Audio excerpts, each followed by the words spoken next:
Ladies and gentlemen, good morning. Welcome to the 2022 Tom Price Masters Forum in Rule of Law. Today, we are immensely honored to have the 2022 Tom Price Laureate in Rule of Law, Professor Cheryl Saunders, with us. She will join us remotely later from Melbourne. Now we would like to invite Vice President of Academia Sinica, Dr. Huang Jingxing, to give us the opening remarks. Welcome, Dr. Huang Jingxing.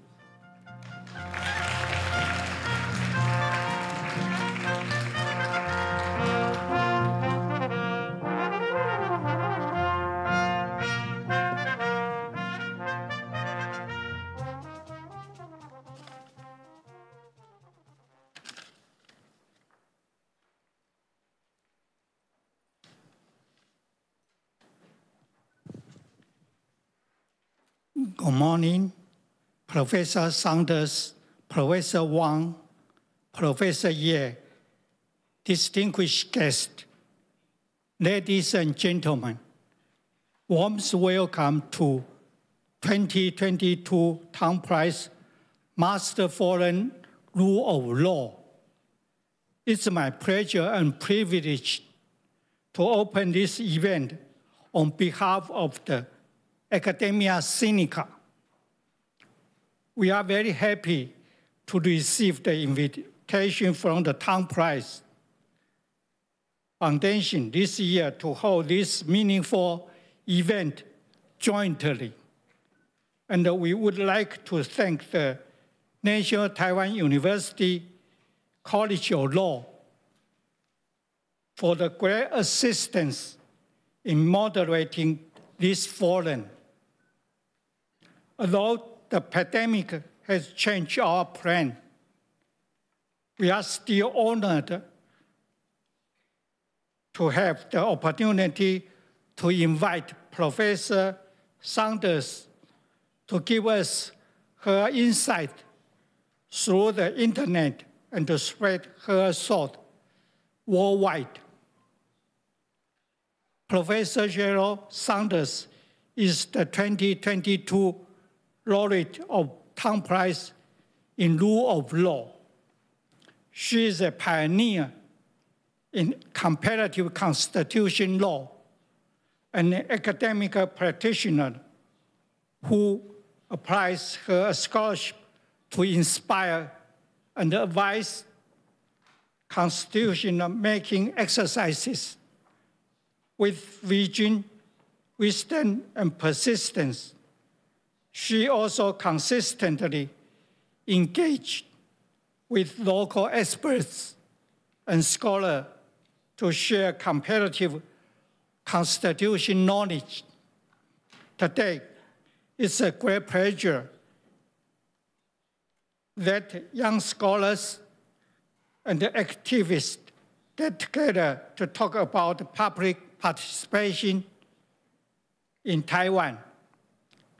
It's also thrilling to see so many young students participating in this event.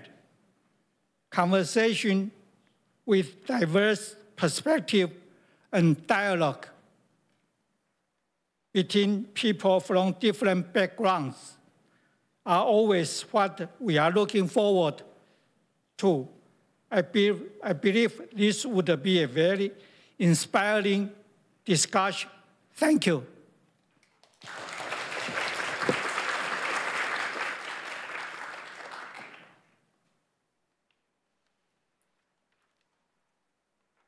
Thank you, Dr. Huang. Now, we would like to invite the Dean of National Taiwan University College of Law, Dr. Wang Huangyu, to say a few words. Welcome, Dr. Wang.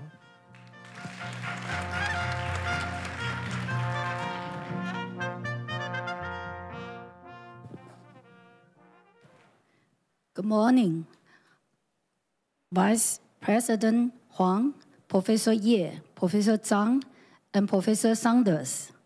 And ladies and gentlemen, I'm very honored to be here for the Tom Price Masters Forum in Rule of Law. It has been 10 years since the Tom Price was established. We know that the spirit and idea of the Town Prize in rule of law are to pursue justice, peace, improvement of human rights, and sustainable development. In the past 10 years, we have seen the laureates of this prize make continuous efforts to advance developing countries' recognition of and respect for the rule of law and human rights. They also fight against poverty and inequality and speak for disadvantaged immigrants and prisoners' fundamental rights. This year, the laureate of this prize is Professor Sheryl Sanders. She is a world-renowned constitutional law scholar, devoting to the study of comparative constitutional law. At this critical moment, when Taiwan is going to amend its constitution, I believe that the speech delivered by Professor Sanders today will enlighten us and help us rethink various issues of constitutional change and engineering. Finally, I wish the forum today the best success. Thank you very much.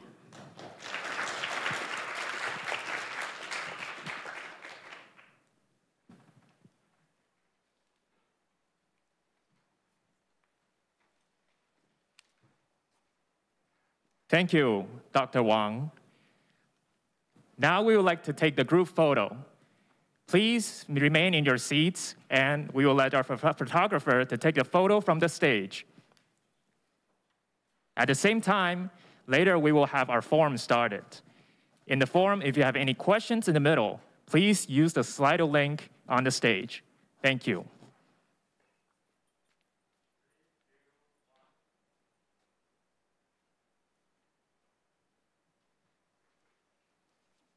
Thank you. Now, let us welcome the moderator of the forum, Chair Professor of National Taiwan University, Professor Ye Junrong, and the discussant, Deputy Director of Taiwan Youth Association for Democracy, Mr. Lin Yanting, Director of Awakening Foundation, Ms. Chen Wenwei, and Research Professor from Academia Sinica, Professor Su Yantu, to the stage. As a reminder of our online viewers, if you have any questions throughout the middle of the forum, please click on the Slido link below and submit your questions there. Thank you. Professor Ye, the floor is yours.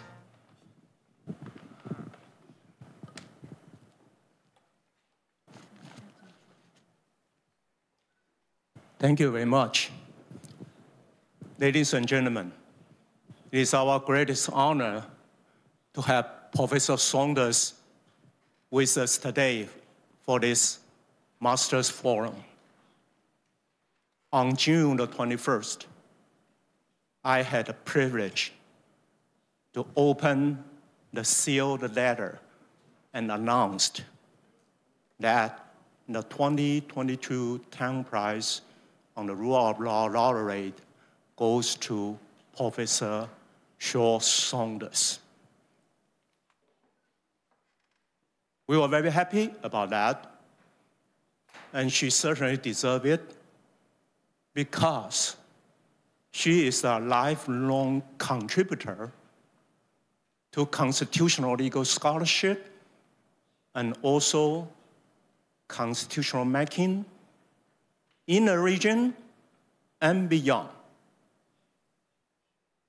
Many of us may wonder why constitutional law and constitutional practice is so critical to various societies, particularly a society like this one, confronting lots of challenges to transformation and also looking for a better future, notwithstanding all of the challenging circumstances that presented in the globe and in national and local levels that we witness every day.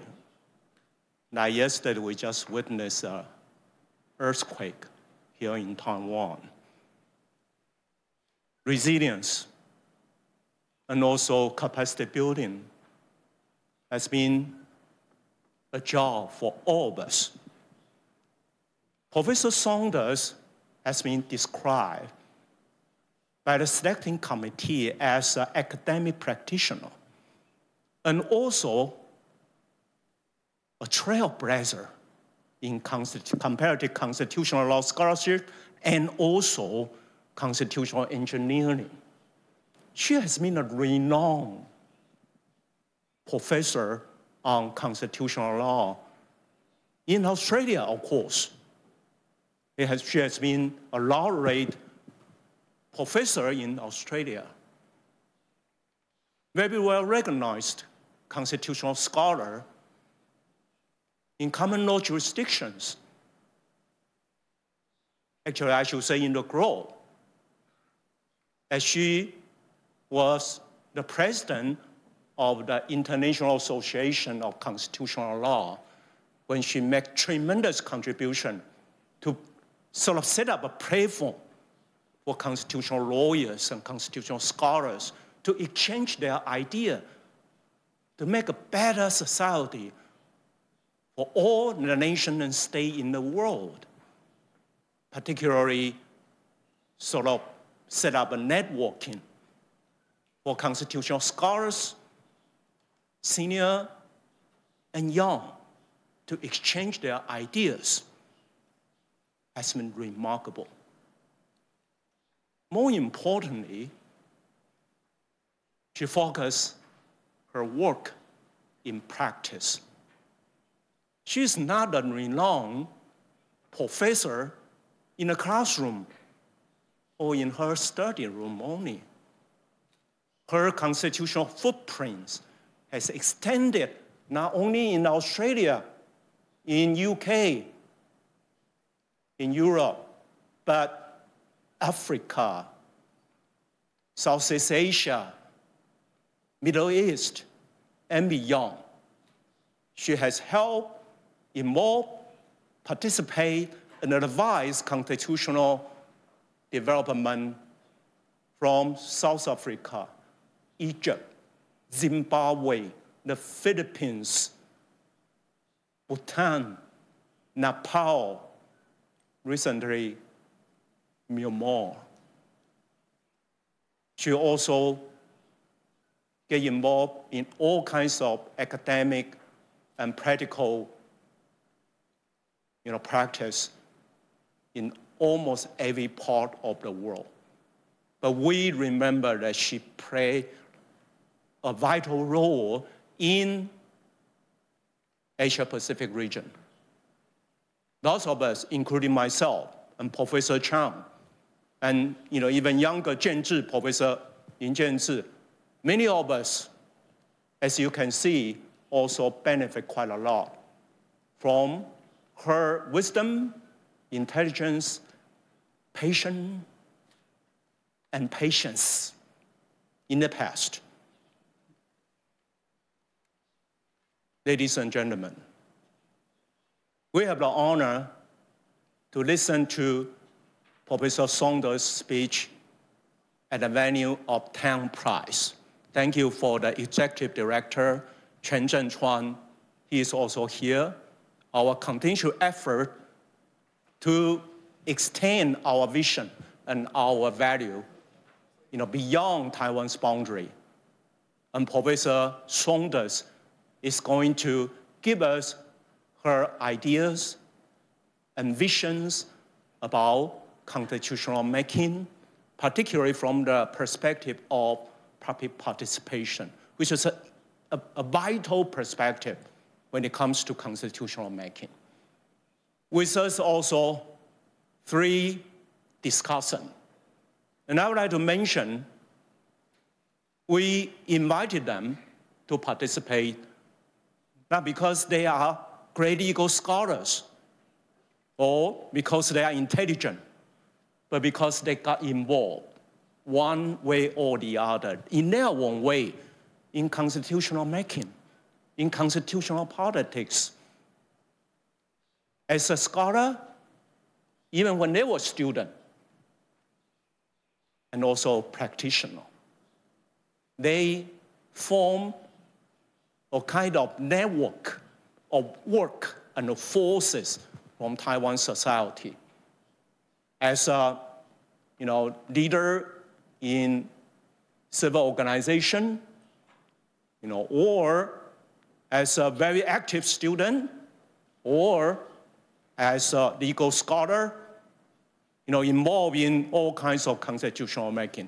I will introduce them in detail when it comes to their discussion. But just to let you know, we are so overwhelmed to have them with us, to have some reflection about Professor Saunders' view and vision about constitutional making.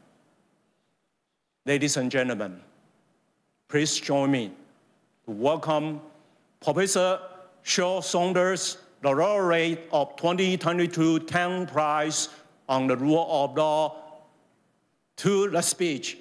Shaw, please.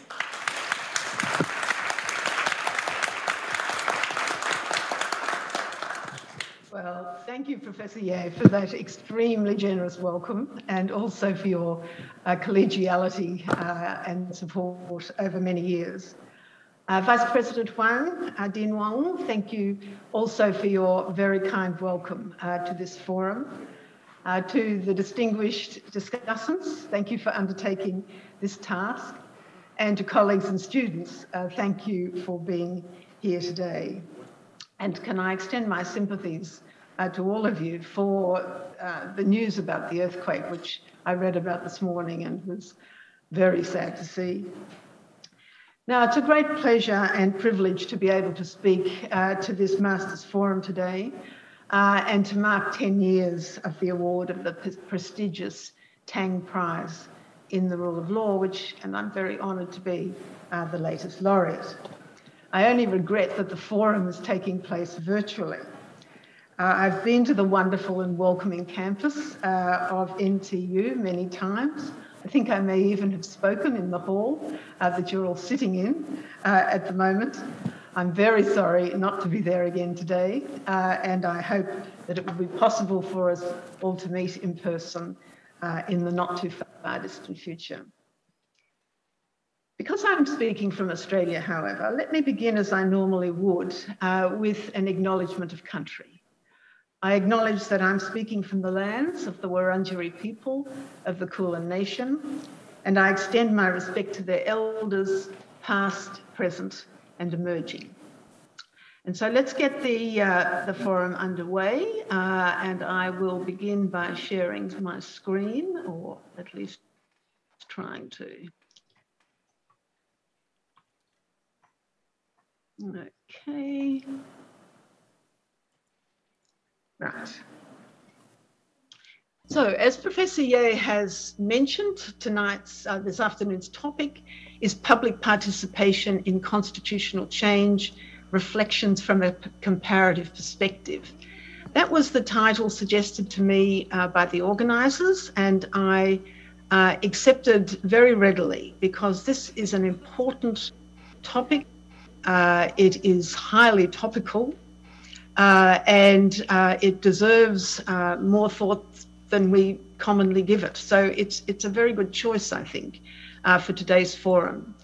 I should warn you, however, that I'm treating the subject pretty broadly. I'm taking the notion of public participation broadly and the notion of constitutional change to include both constitution making and constitutional amendment. And we will range quite widely over comparative jurisdictions. Treated in that way, it's also quite a complicated topic. So in the time available, we'll only be able to trip over it lightly. But I hope that we can deepen our consideration both through the discussants and in the question time at the end. I'll be pursuing a few themes through what I have to say. One is the interdependence of representation and public participation in the context of constitution making and change. I'm going to argue that they're both potentially competitive, but also potentially mutually reinforcing. And I hope also to show that both of them are continuing to evolve separately and in combination with each other. So there's a story about public participation, there's a story about representation, and there's a story about how they interact with each other.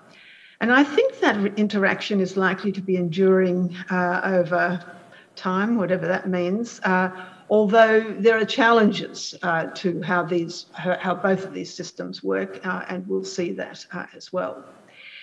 The second theme is both theory and practice. We'll be considering public participation on a theoretical plane and in practice. And one of the reasons for that is that much of our current interest, concern about public participation is essentially practical. But of course, it builds on our theoretical understanding of the role of the people in underpinning and providing legitimacy for a constitution. So we'll try and see how those two sets of perspectives interact. And then finally, a final theme, we'll be considering similarity and difference in global constitutional theory and practice. It's impossible to give a comparative constitutional law talk these days without considering the impact of globalization, but at the same time acknowledging the continuing existence of diversity. And we'll talk a little bit about that in a moment. And the final point I should make from this slide is that I will also be using case studies.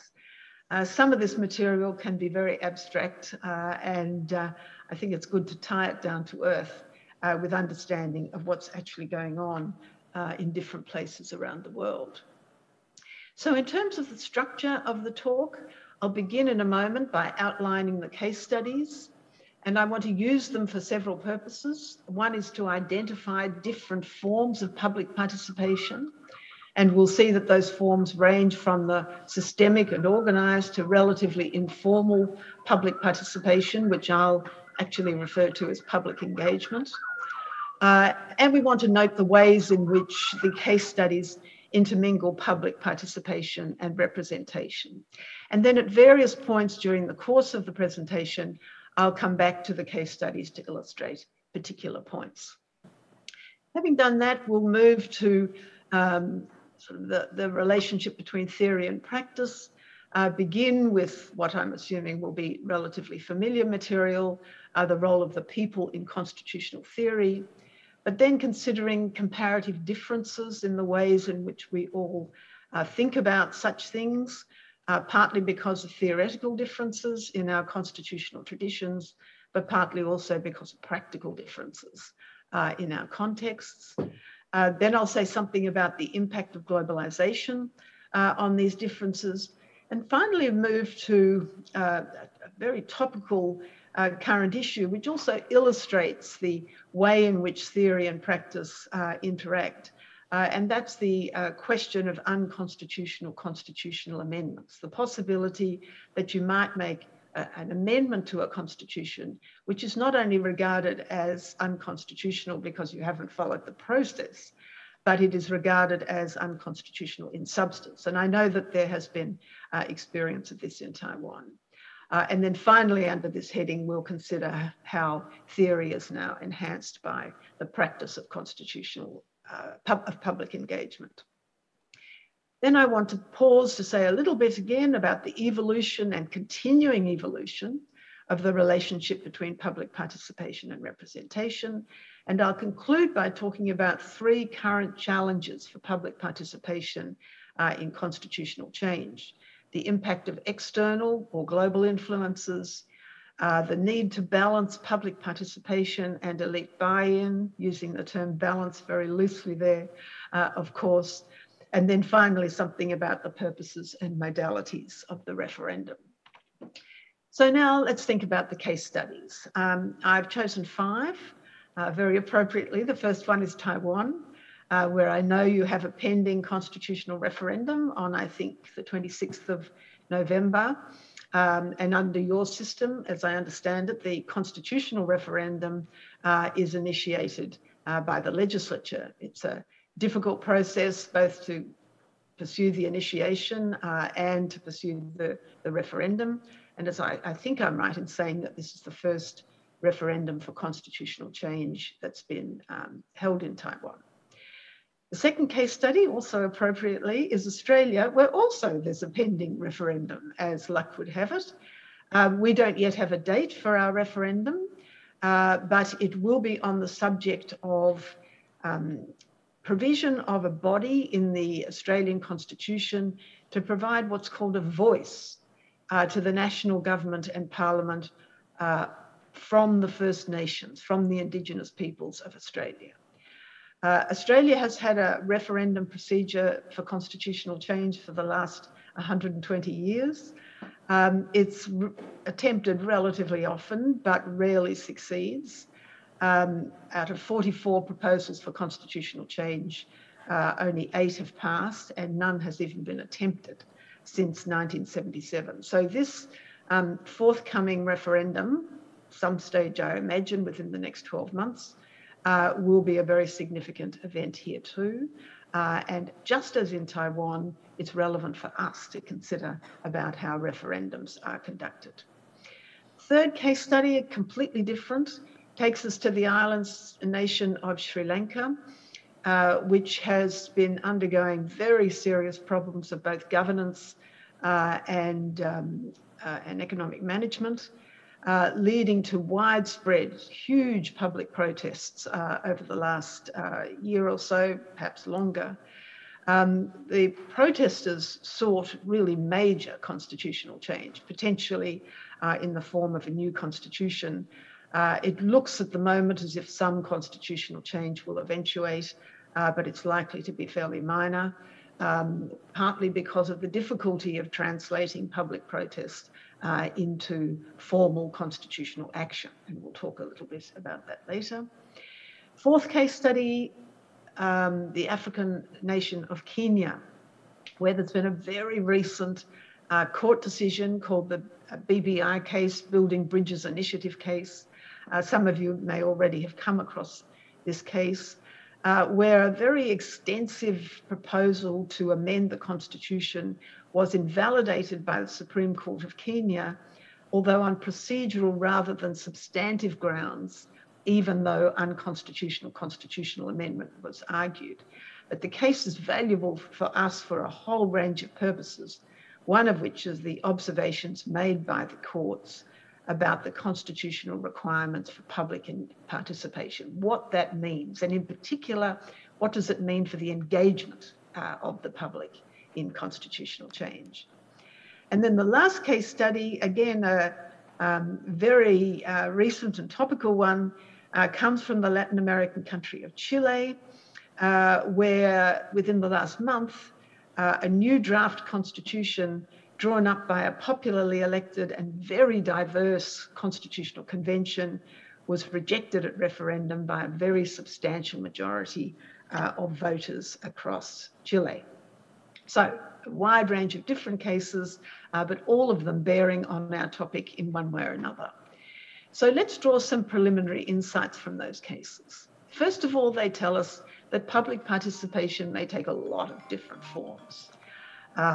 Most obviously, as in Sri Lanka, it may involve a public uprising to prompt constitutional as well as other forms of change, or it may involve public engagement at any point in a process to make or change a constitution and in a variety of formats, and that's what the Supreme Court of Kenya talks about.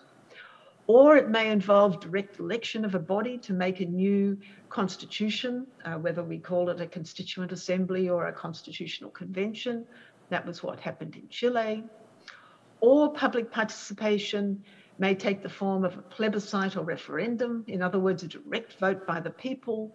And that may do several things. It might authorize the beginning of a constitution-making process, or it might be used to ratify a new constitution or constitutional change. And in Chile, they used a referendum both at the beginning and at the end of the process. And finally, another possible form of public participation is public initiation of constitutional change. And again, that's an option in Kenya. And you may have other examples that we can talk about in discussion time.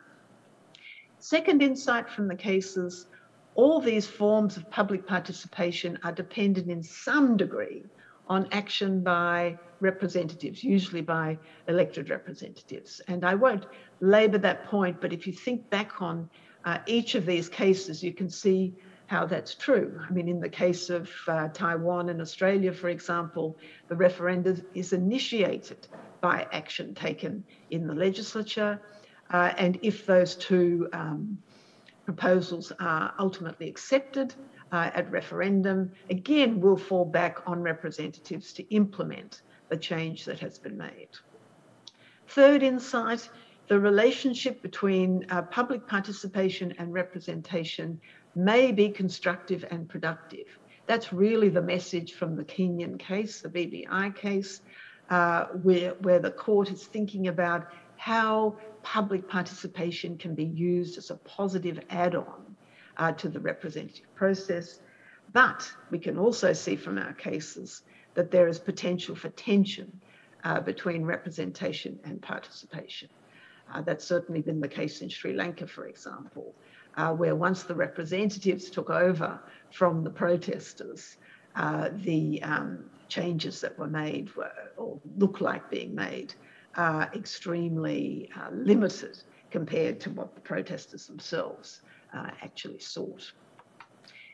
So we have to start somewhere with our analysis. So let's do this, talking about the choice between direct democracy, or in the sense of public participation in the way we've been using it, and representative democracy.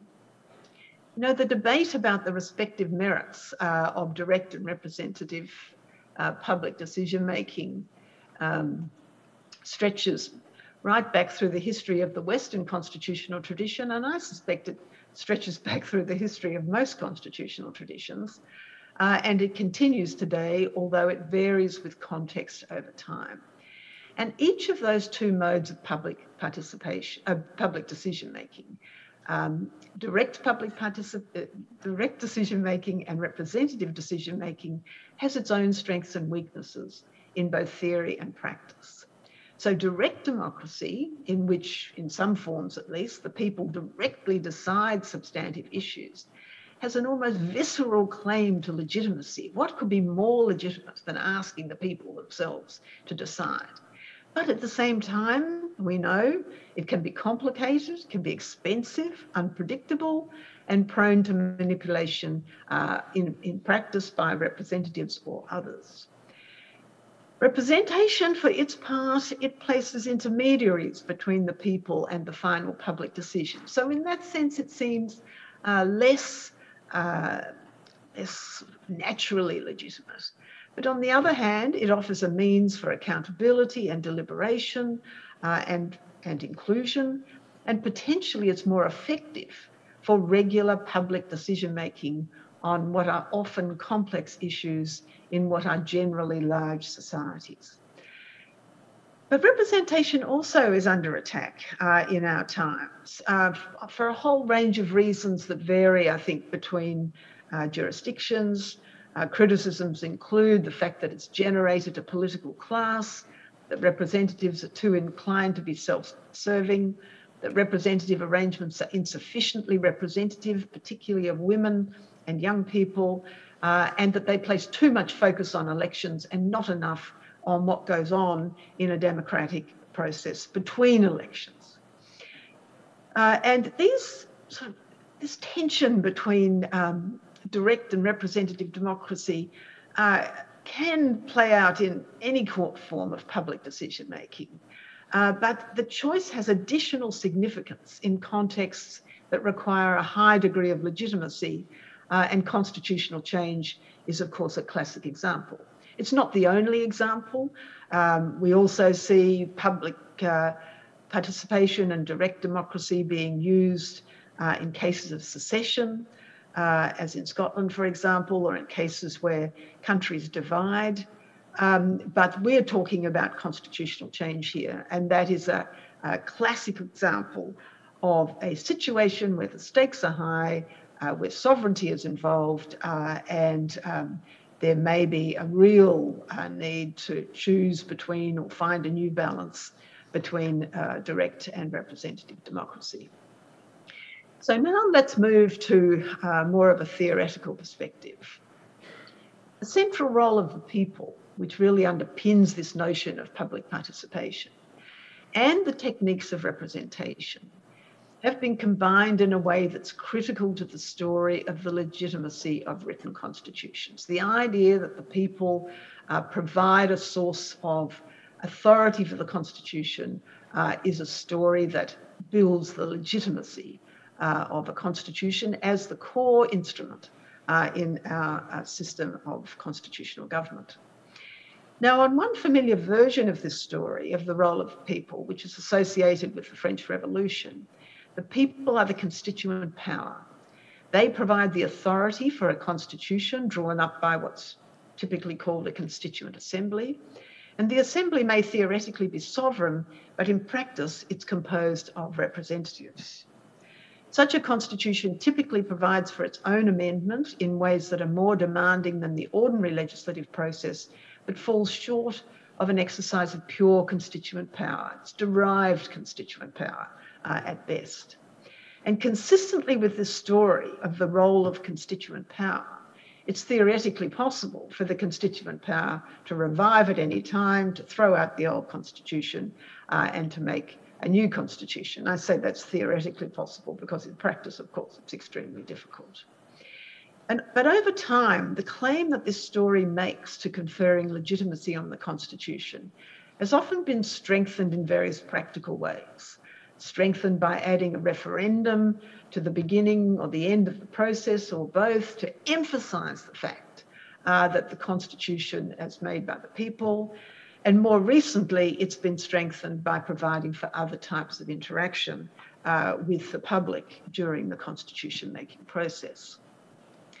Now, that's one story of the role of the people in underpinning the legitimacy of a constitution. And all constitutional traditions have a story of some kind to explain the supremacy of a written constitution. But not all of them share exactly that story in the same way. Some countries have a less developed notion of constituent power. That's certainly the case here.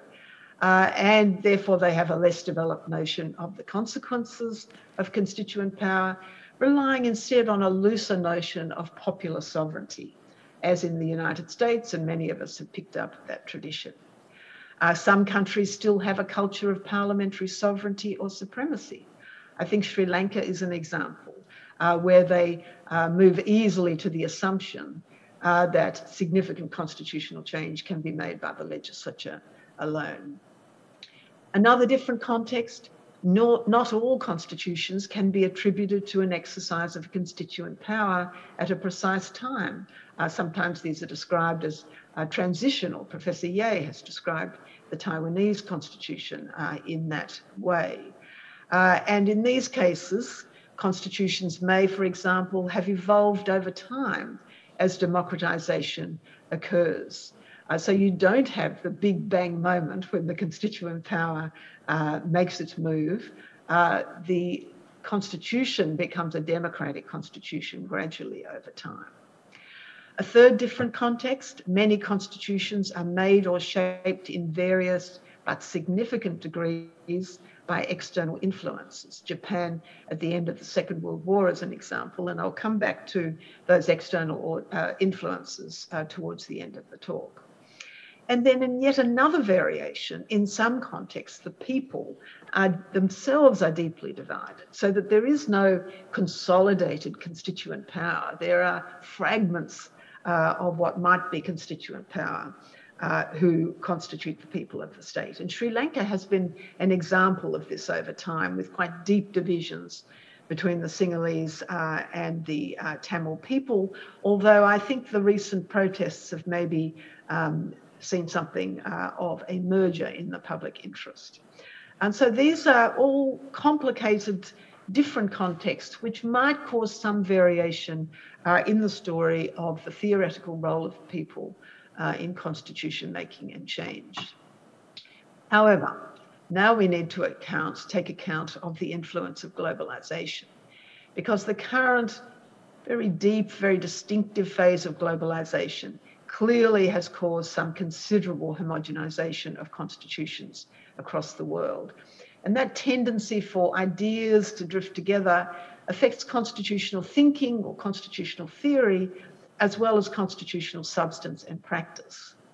My own view is that it has by no means eliminated diversity, which is very real, but it has tended to rearrange diversity and sometimes conceals diversity in constitutional systems across the world.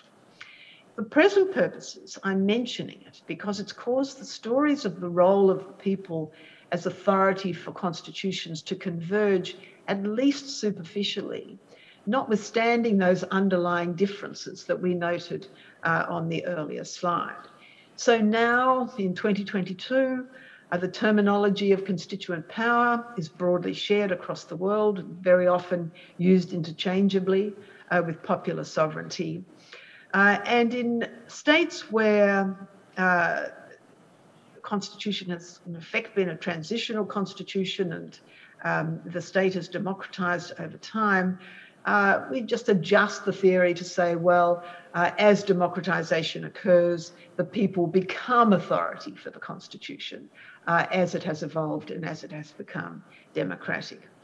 And another manifestation of globalization for present purposes is that the expectation of public engagement in constitution making also now is widely shared. Public engagement being used there to refer to the involvement of the people in constitutional change and constitution making at various parts of the process.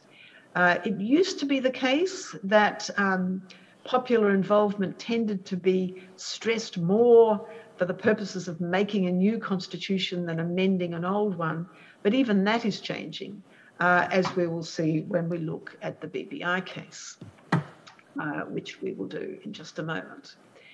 So now I want to move to illustrate some of this a little bit more deeply by looking at the theme of unconstitutional constitutional amendment. This has been a theory and a practice that has spread very widely across the countries of the world over the last 10 to 15 years in particular, but also over a longer time, as we'll see in a moment. But I'm using this spread of the idea of unconstitutional constitutional amendment to show how constitutional ideas might converge under the influence of globalization, but still without eliminating difference. Now, the idea of unconstitutional constitutional amendment that we're playing with here is the one I described at the beginning of the talk, the idea that a change is made to the Constitution that follows the proper constitutional amending process, but is nevertheless held by a court to be invalid because it exceeds what the process is allowed to do. Now, historically and conceptually, that approach to unconstitutional constitutional amendment is underpinned by the story of constituent power. The idea is that the constituent power has put this constitution in place, it's put an amending procedure in place, but there are limits to what can be done with that amending procedure, and in particular, you can't rip the heart out of the Constitution. You can only amend it up to a certain point. Now, and you can see how there's a link there with the theory of constituent power, because it assumes that the constituent power has limited what can be done. Now, this approach to constitutional amendment sometimes is manifested by express limitations on the substantive power of amendment. So in a country like Germany, for example, or a constitution like Germany, there's a provision there that while there is a process for constitutional amendment, says, but there are parts of the Constitution that can't be changed. They are the parts dealing with democracy, federalism, rights, so etc., and they are limits on the amendment power. So that's the makers of the Constitution expressly making that point. But the doctrine that's developed in recent times doesn't rely on those express eternity clauses of the kind they have in Germany. On the contrary, it assumes that courts can find, by a process of constitutional interpretation, that the limits of the Constitution amendment power have been exceeded. One of the countries that was the first to make this sort of finding was India. The modern doctrine is usually traced back to India, where the Supreme Court of India said in the 1970s, the basic structure of the Constitution cannot be amended by the Constitution amending process. More recently, the limits have sometimes been described in terms of identity of the Constitution or even in terms of the idea of democracy itself. Now, even though this doctrine has become very much more prevalent across the world in recent times, it also hasn't happened everywhere. And I've given you two examples here on the slide. In Ireland, the courts have said, well, we don't accept that doctrine. In Australia, the issue has not arisen, but I would be astonished if the Australian courts accepted it. And if you look at those examples of countries that have accepted it and have not, there are lots of variables at work. Some of the variables are simply constitutional tradition or the role of courts, but others take us to the question of what does the constitutional amendment procedure involve? If it's already fairly popular, if it already involves the people directly, maybe there's no room for the argument of unconstitutional constitutional change. That is the case in Ireland and Australia. And if we compare those amendment processes with, say, India, where the constitution is relatively easily amended by the legislature, you can see how those differences arise. On the other hand, this is not a reliable rule of thumb. There are also plenty of countries where the referendum is used, which do accept the doctrine of unconstitutional constitutional change. So this is where the BBI decision comes in.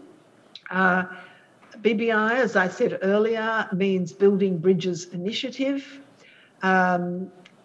The decision relates to the Constitution of Kenya, a relatively new constitution dating from 2010, described by the court in the BBI case as being progressive and inclusive and providing a shared vision and a common agenda for the people of Kenya. A very important accomplishment, as I'm sure you'll agree. And one of the reasons for the excitement about the Constitution of Kenya is that it replaced, through a very difficult and drawn-out process, it replaced a constitution that had in fact provided a framework for authoritarian and pretty ineffective government, in which the constitution had been frequently amended by representative institutions alone. Now, the particular amendment process under the 2010 constitution of Kenya is complex. I've given you the articles there on the slide if you want to check them for yourselves at some stage. And it involves three different sets of procedures for different types of amendments or different circumstances. One of those sets of procedures involves a popular initiative, in other words, the initiation of a referendum process by the people themselves. And if that occurs under these provisions, the ratification requires passage by the representatives at assemblies at the county level and the national level. But the amending process also says, and this is a cross-cutting process, if the changes are significant, in addition to these steps, popular initiative, representative approval, there also needs to be a referendum. And so you would need a referendum, for example, if constitutional values are at stake, or the Bill of Rights, or the presidential term limits, or the essentials of the system of devolution and some other matters.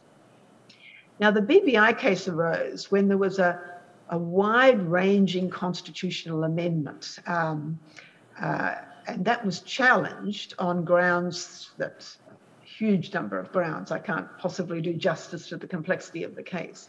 But for present purposes, one of the arguments was that this BBI amendment would interfere with the basic structure of the Constitution, and therefore the Supreme Court of Kenya should decide that the amendment would be unconstitutional if it was carried through to fruition. And other arguments included that the President had had too much of a role in prompting the popular initiative. If there's going to be a popular initiative, it has to come from the people, not be managed from the presidential office.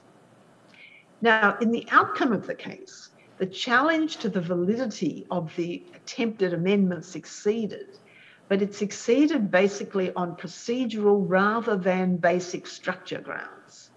So, or rather than on unconstitutional constitutional amendment grounds. Because the court said, the amending procedure we already have in Articles 255 to 257 already strikes the appropriate balance between protecting the Constitution and providing enough flexibility for constitutional change. The framers of the Constitution, in other words, the constituent power, anticipated the possibility that constitutional change would be extensive in the future, and they have provided for it in the amending procedure itself. And therefore, in the Kenyan context, they're not speaking for the world, they're saying in the Kenyan context, and in this particular case, the basic structure doctrine just doesn't fit. But in the course of that developing that argument, the court says all sorts of very interesting things about how the amending process must be made to work in Kenya. So they say, our amending process is elaborate enough for us to say that there's no room for the basic structure doctrine, but the amending process must work so as to engender the participation of the people, must provide deep public participation, must provide the active involvement of all types of people at all stages of the process. It's a very, very interesting set of passages there. I've given you the paragraph numbers from the Chief Justice's judgment. We don't have time to dwell on them now, but you might find them interesting yourselves in due course. So now let's take stock of where we are. What the current state of play with interdependence of representation and public participation. So we've seen that public participation takes multiple forms in the context of constitution making and change. We've seen that all of those forms, maybe almost all of those forms of public participation are dependent on representation to some degree to initiate public participation, to design it, to implement the outcomes, and so on. And really that's almost inevitable given the nature of public participation. And we should talk in the discussion time about whether that's entirely true or not. But the next point is this. The converse also seems true. It's not just that public participation is now dependent on representation. Representation is now becoming dependent on public participation, at least in constitution making and increasingly in significant constitutional change. So why is this happening? And maybe there's a lot of reasons, and maybe the reasons are different in different parts of the world.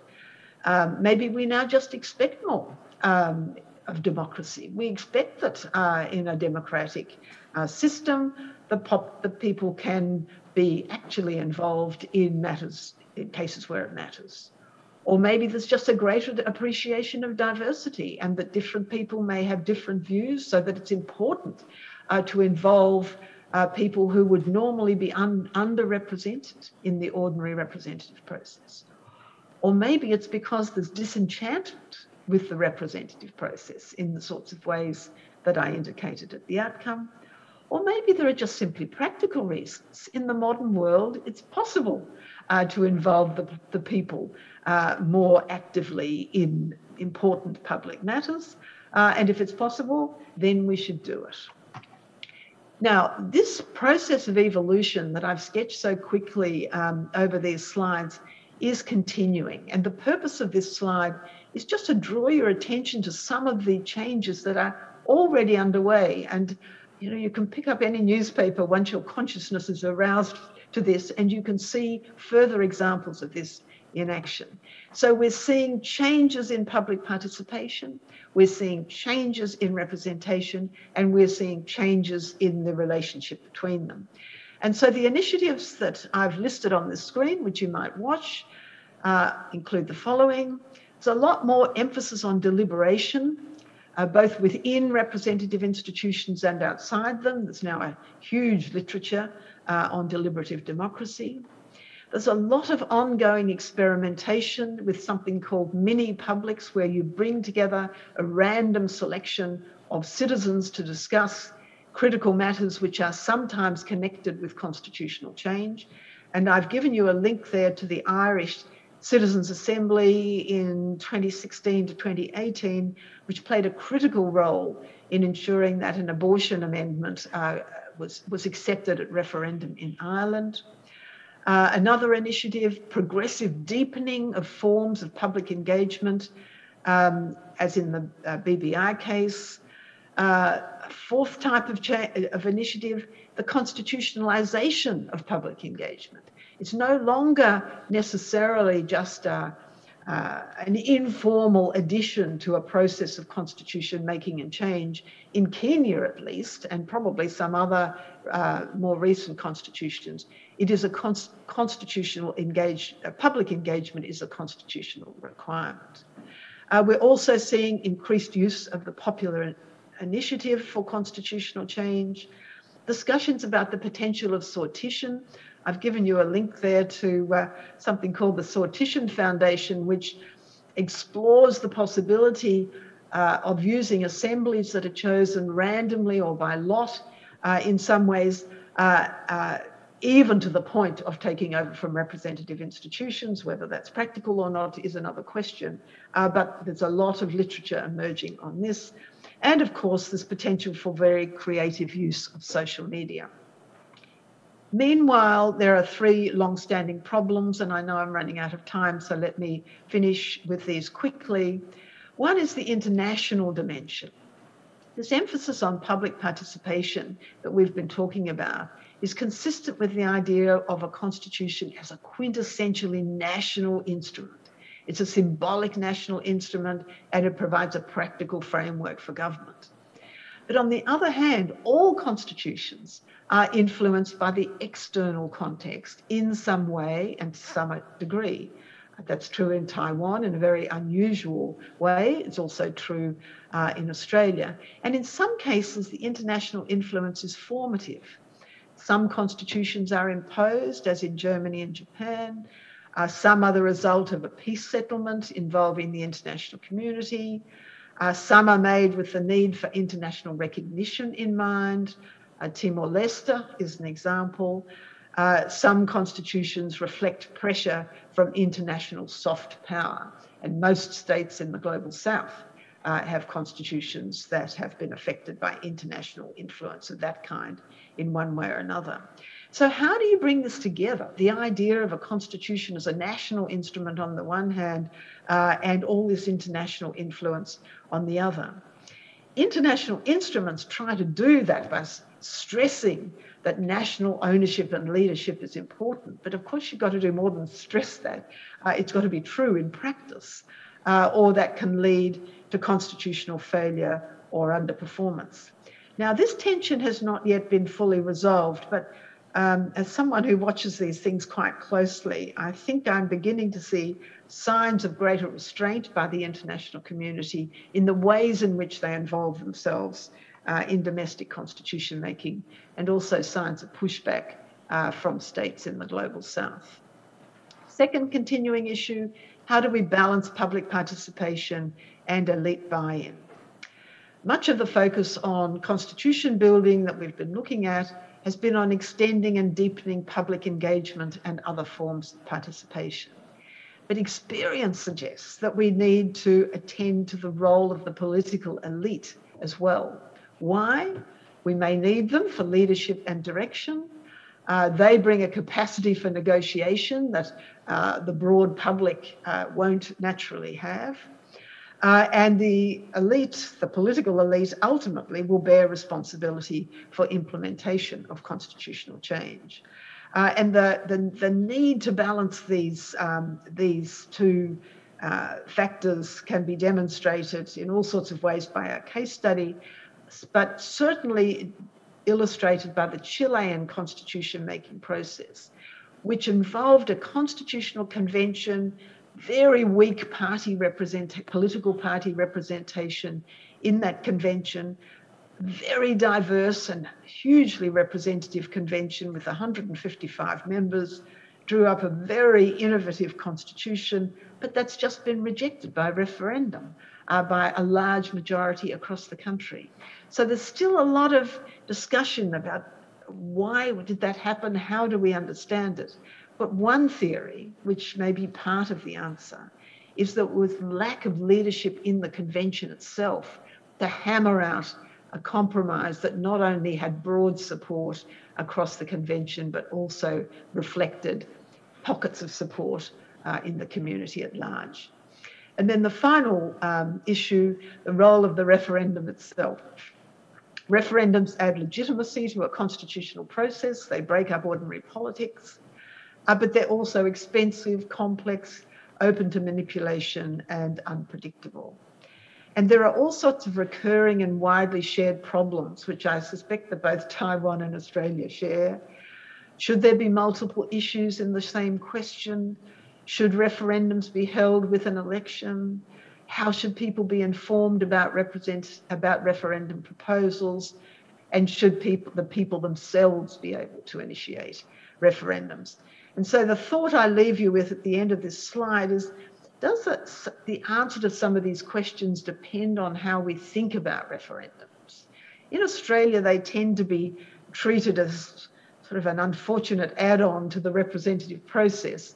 It may be that the answer to some of these questions lies in thinking of a referendum as a distinct form of public decision-making that attracts its own needs for a particular process and its own needs for information. And my sense is that that's the way in which thinking about these issues is moving.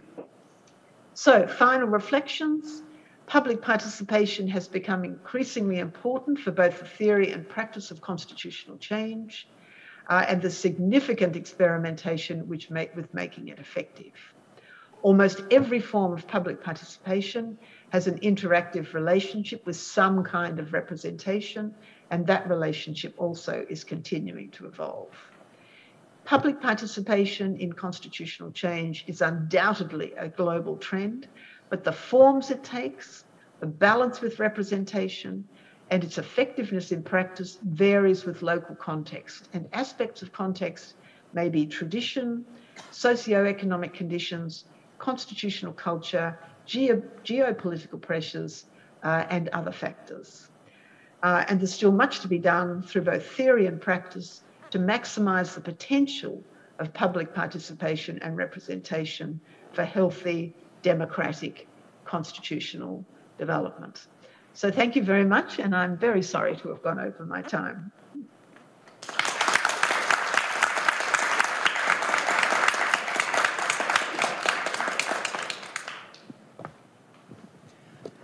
Thank you, Cheryl. That was great and wonderful. We all benefit quite a lot from your such passionate and insightful remarks, and we have lots to talk about and lots to learn. In the context of Taiwan's constitutional moment, that is to test the constitutional revision mechanism as specified in 2005. That was the last round of constitutional revision. And now we are testing whether we can survive that extremely high ceiling, not only in the congressional vote, but also for public referendum. And that's why the whole society is wondering whether Taiwan is going to, successfully go through this constitutional referendum or not, or it's going to follow Chilean example or possible failure. And that's why we have lots of concern from the citizen group, from the society, from the government, and particularly the referendum is going to be in conjunction with the, one of the major local elections, the election for mayors.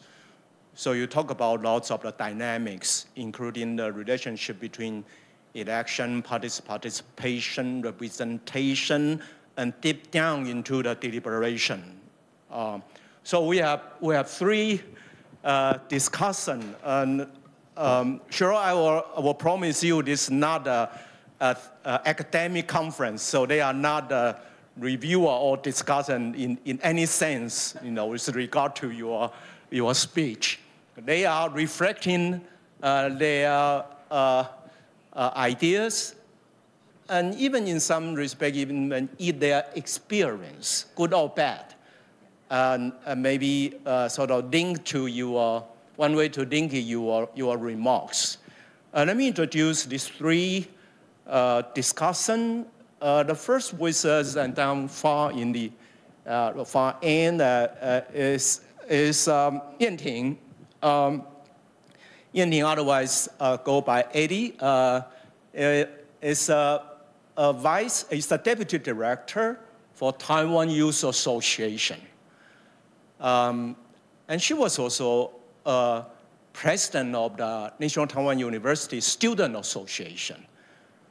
That means he has been pretty much involved in all kinds of public matters in his capacity as a student and beyond. We are very happy to have you with us, and I'm sure you have lots of inspirational ideas and also some questions, maybe some puzzles while observing Taiwan's constitutional development.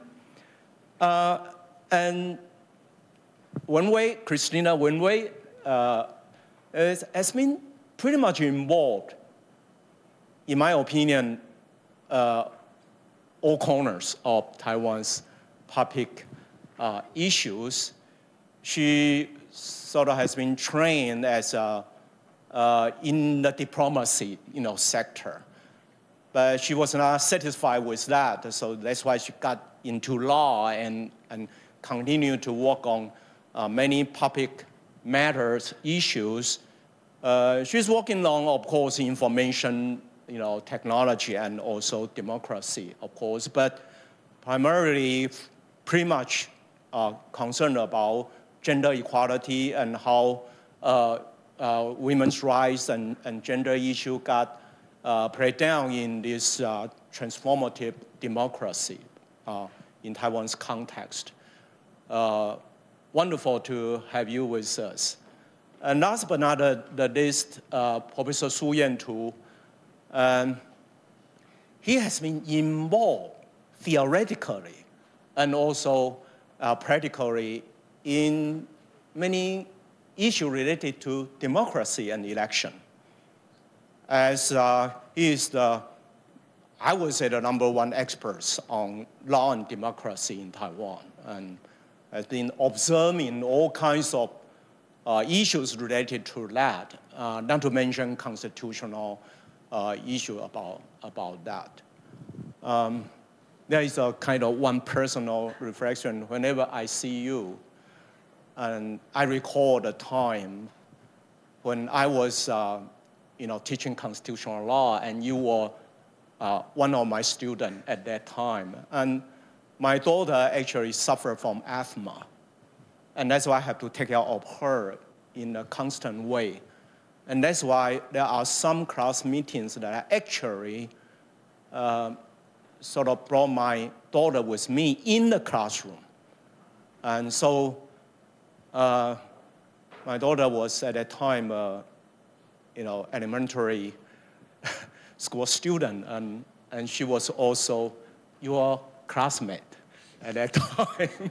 And Yan-Tu has been very, very involved in all kinds of constitutional issues and particularly comparative constitutional matters. And I think our discussion would have a very sort of pivotal and also very critical fraction of the issue that Professor Saunders so nicely brought about to us. Shall we begin with Eddie? Eddie, you have the floor, please. Thank you. Thank you, Professor Ye, and thank you so much for the presentation, Professor Saunders. Good morning, ladies and gentlemen. My name is Yan-Tin Lin. You can just call me Eddie. I'm the co-founder and deputy director of Taiwan Youth Association for Democracy, Taiwan 青年民主协会. I'm grateful for Tom Price's invitation to be here. It is my great honor to be on this stage again since the last time being the valedictorian of NTU Law class of 2019. Today, rather than being a commentator, I'd like to say I'm more like to echo Professor Saunders' idea that public participation has become more and more critical for the advocacy of constitutional change, especially in Taiwan in recent years. Considering the time limit, forgive me, I will skip the introduction to the pending amendment and leave the professional legal discussions for the following scholars. I'm going to share with you from the perspective of youth advocates what we've done and what we are doing right now for the coming constitutional referendum to lower the voting age and the age of candidacy from 20 to 18. This photo was taken on March 25th this year. It was on Friday, but as you can see, nearly 100 high school students voluntarily asked for leave. They hope to witness the historical moment and experience a more inspiring civic education class on the street. Because at the same time, legislators were in the chamber and voting to decide if the constitutional amendment to lower the voting age could be cleared and sent to referendum. What surprised me was this event did influence the outcome. After the legislature passed the bill, the opposition party told us that in their internal meeting earlier, some of their legislators lobbied their college to vote yes. Meanwhile, they mentioned those students gathering outside won't forgive them if they change their minds and broke their promise to support the amendment. So from this single case, I believe it perfectly proved that public participation could indeed play an important role. However, not every advocacy can go well like this. In fact, most of our efforts failed, or we can say not immediately paid off. To be honest, those experiences frustrated us time after time. In 2014, NGOs like Taiwan Alliance of Advancement of Youth Rights and Welfare's 台湾少年权益与福利促进联盟 believed it was the best timing for Ma Ying-jeou administration to initiate constitutional amendments in 2014. Because it was his second term, he didn't need to worry about running for re-election. To urge the government to react, they launched National Teens Voting Day first time in 2014, which was a series of simulated polling events in high schools nationwide for mayors and a referendum to lower the voting age. In 2015, Constitutional Amendment Committee in the legislature was finally established, but it eventually failed to pass any constitutional amendment due to political calculations. That was the beginning I started to commit to this advocacy when I was a freshman at NTU. The initial thought was quite simple. I was 18 years old. and I believe I knew more political knowledge than most elders, but why I couldn't vote. From 2015 to 2019, although we did realize that the constitutional amendment wouldn't happen in a short time because it was President Tsai's first term, we kept maintaining the momentum by lecturing in high schools and universities. You can see my partner, Harry, another NTU law alumnus, interacting with those teenagers and guiding them to think about why young people's opinions should be valued equally in the society. The positive feedback we received encouraged us to found Taiwan Youth Association for Democracy in 2018. We not only keep advocating for student rights, youth rights, and also civil rights for 18. But we also work on empowering teenagers through holding diverse programs like summer camps and simulated referendums integrated with student association elections, as you may see. Even in 2020, we invited all presidential candidates to exchange views in person on their platforms for use.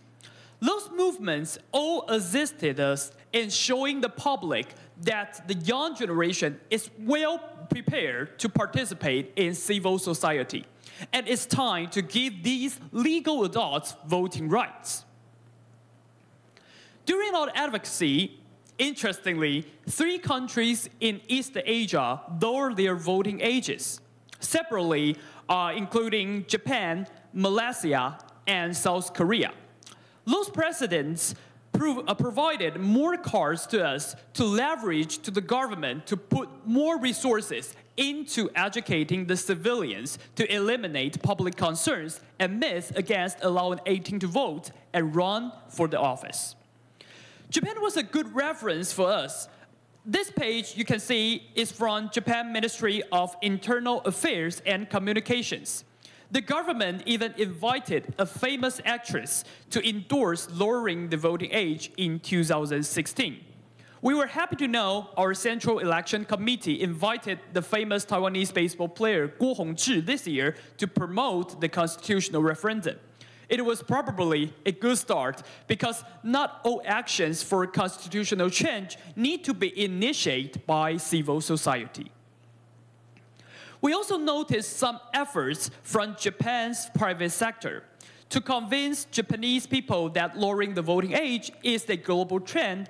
One time when I had a lecture in Hualien, Yomiuri Shimbun, 读卖新闻, even sent a couple of reporters to record that event and interview the students about our civic education. But I'd like to add that another interesting case we heard is from Malaysia. They amended their constitution to lower the voting age in 2019. And we had exchanges with Malaysia's youth committees. And they told us that the amendment there basically stemmed from politicians' idea instead of public initiatives.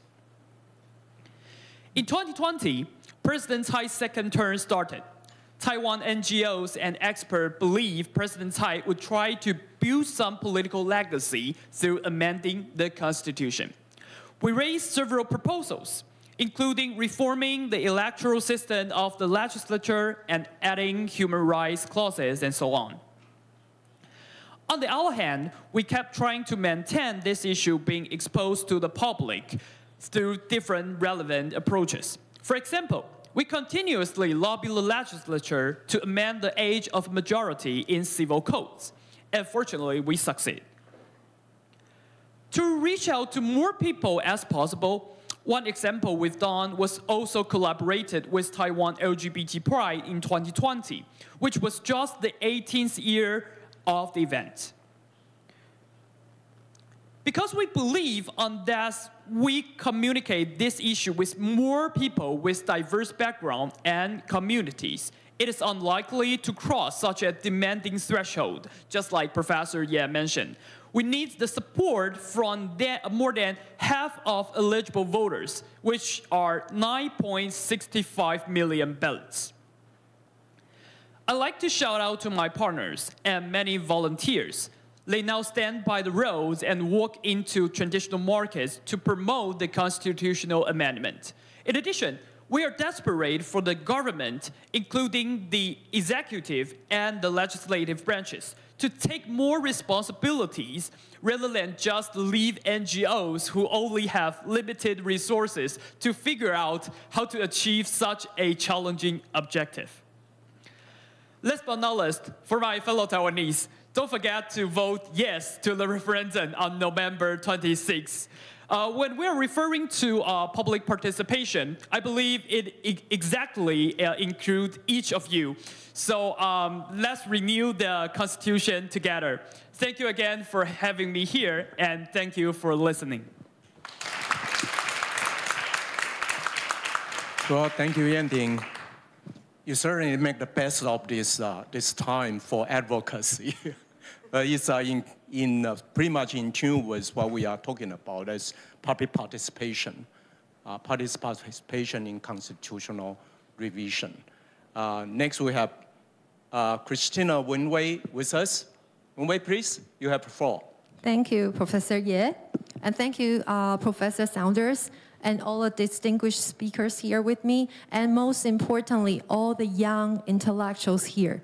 I'm really honored to be here to share with you based on my experience as a practitioner promoting the gender equality here. As you have known, I have been involved with Awakening Foundation, which is 妇女新知基金会, since I was a graduate student. It really all happened here in NTU Law when I was a student, and I was able to channel and to network with these public civil groups. And now I am the director of Awakening Foundation. I hope this doesn't mean that I'm aging only. But well, it really is a great journey for me to be able to experience and really to touch upon this process promoting gender equality. So it all started from 2018. I was able to have a stronger tie as a director to work with all the public civil groups to promote gender equality, most of the time through the constitutional litigation. So first of all, I would like to emphasize that from the perspective of NGO activists, in the past decades, our main channel relied heavily on, as I mentioned, constitutional litigation. You can see from the slide here that there have been plenty of constitutional decisions tackling and promoting gender equality. You will see from this slide that finally women have the right to decide their residence in wedlock. You will see women's right to work at night. You will see women's right to inherit the property. All are protected through the Equal Protection Clause of the Constitution as rendered by the Constitutional Court. As this is not a constitutional class here, so I'm not going to dig into all these cases. Here, I just want to remind all our friends, especially these young intellectuals, I want to emphasize NGOs have made efforts to initiate and to network with the public, the scholars, the lawyers, the judges, the legislatures, all possible stakeholders to generate the gender articulation and try to strategize the possible agenda to be taken by the Constitutional Court. However, I would say even with all these milestones in hand, it is still very rare for NGO activists to be able to really say that we are involved in the direct constitutional making, especially in Taiwan, because the Constitutional Court has played and should play, as you are learning now, a passive role in the constitutional legal system. And especially the Constitutional Court has always held the power for their discretion on the case taken. So with that conditioned, I have to say, most of the time, the NGO's work through the constitutional litigation is more like the Sisyphean's work, which is we do our best, we brainstorm, we hope for the best and prepare for the worst. Usually we don't know what's gonna happen, but we keep our positive thought and our expectation on what we can do. But recently, such a situation has changed a little bit. What deserves a special attention is that through the pass of the Constitutional Court Procedure Act just recently, NGO now have a new panel to the new channel to submit our amicus curiae, which is the 法庭之友意见书 to the court. And now it has become a more important and crucial channel for all the NGO activists to articulate with the court. For example, in May 2020, in Judicial Yuan Interpretation number 791, the Constitutional Court decriminalized the criminal adultery and overruled number 554, which upheld the criminal adultery constitutional, 通奸除罪化. And I want to address this case because this case and this agenda have been pushed forward by Awakening Foundation for more than 30 years. And finally, in 2020, we are able to see this happening. And in this case, Awakening Foundation had allied with other more than 10 NGO groups to stand before the Constitutional Court for a press conference. And we also submitted 10 amicus curiae opinion with the court. However, I want to emphasize, as we are all very delighted to see the Constitutional Court render the decision in favor of us. However, the fact is, if you really dig into the opinion, you will see that still now the Constitutional Court rarely taken the NGO's articulations. Most of the time, the scholarly research, the statistics, the reasonings into their written opinion.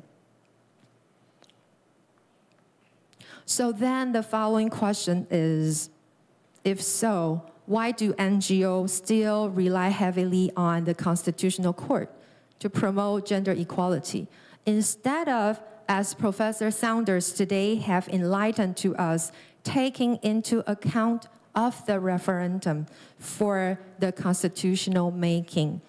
The fact is, in the domain of promoting gender equality, the gender groups or any other groups have never initiated a referendum before, while the anti-sex, same-sex marriage group initiated 3 anti-gay referendum proposals. And unfortunately, in November 2018, the 3 referendum cases passed with the 7 million to 3 million votes. So with that in hand, here I tried to list several reasons why we have hesitation on using referendum for promoting our agenda here. But this could not be comprehensive. But I just want to draw here some of the reasons here.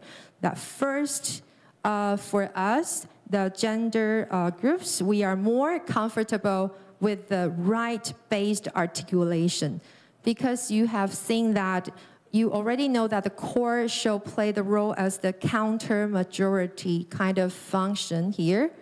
We are more comfortable if we are able to control the panel here. So that is one reason we rely heavily on the court and the right-based articulation. And second reason I want to address is that we understand that gender discourses are usually marginalized in the civil agenda. And that is really one reason we have the doubt in the past for us to really use referendum as one of the mechanisms here. And thirdly, that is something we want to address here, that we are kind of bound by the nature of our group. Okay, here I want to share that one joke is that Awakening Foundation is very often referred as the group of white-collar, middle-class kind of feminists, because most of our group people are incorporating with scholars, lawyers, or politicians. And with that in hand, we are naturally be comfortable with the approach we have taken. And fourth, most importantly, we need to allocate our limited resources efficiently. As you want to know that in Awakening Foundation, we only have 5 to 6 workers working with us. And really, you will see there are plenty of gender issues to be tackled. So really, maybe the Constitutional Court is one way for us to really better allocate our resources efficiently. So with all that in hand, when anti-gay groups have many political and economic resources to mobilize to push gender equality backwards, NGO groups have also realized that in the future, we must be able to fight in multiple fronts. At the same time, in the process of our participation in civic activities, we have gradually discovered that we must connect more young generations and empower them in multiple channels. And one of the ways is really to empower the young generation, as you all sit here, the opportunity to vote through referendum, to participate in the representation, and really to strengthen your representativeness. After all, Taiwan has gone through plenty of constitutional moments. It is not healthy for the sustainable development of our democracy to only allow a few people, mostly the elder people, maybe just like me, to represent your generation. Therefore, I here want to conclude my speech here today with such an appeal. I would look forward to your feedbacks. Thank you very much. Thank you, Wen Wei. Yeah, very awakening points to remember and also to elaborate.